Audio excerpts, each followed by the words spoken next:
চাইনিজরা এত কম মসলায় এত tasty recipe কিভাবে বানায় সেটাই আমি ভাবি। Hello everyone, this is Azmi Mimi and welcome to my channel. বলছিলাম চাইনিজ মাটন বিরিয়ানির কথা। বিরিয়ানির কথা মাথায় আসলে আমাদের মাথায় আসে কত কত মশলার সমাহার। আর এইদিকে চাইনিজরা কোনো রকম মশলা ছাড়াই বলা চলে অনায়াসে বিরিয়ানি বানিয়ে ফেলে, আর খেতে 10-এর 10। এই বিরিয়ানিটা চাইনিজ মুসলিম প্রভিন্সের। কারণ আমি যেখানে আছি সেখানকার চায়নার মসজিদে মাঝে মধ্যে এই বিরিয়ানি দেয়, সেখান থেকেই এইটা বানানোর চিন্তা করা।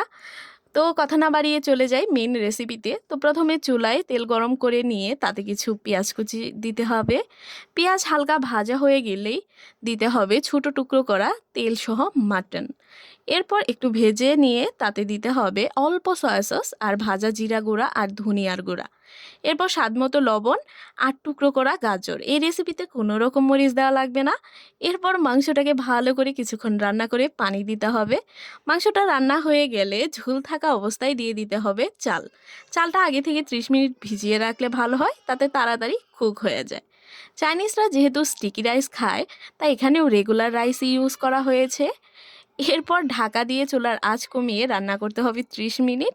এরপর ঢাকা খুলে উপরে রাইস সিদ্ধ হয়ে গেলে সব কিছু একসাথে মিশিয়ে নিলেই রেডি চাইনিজ মাটন বিরিয়ানি। এত টেস্টি যে একবার রান্না করবে তাকে আরেকবার করতেই হবে।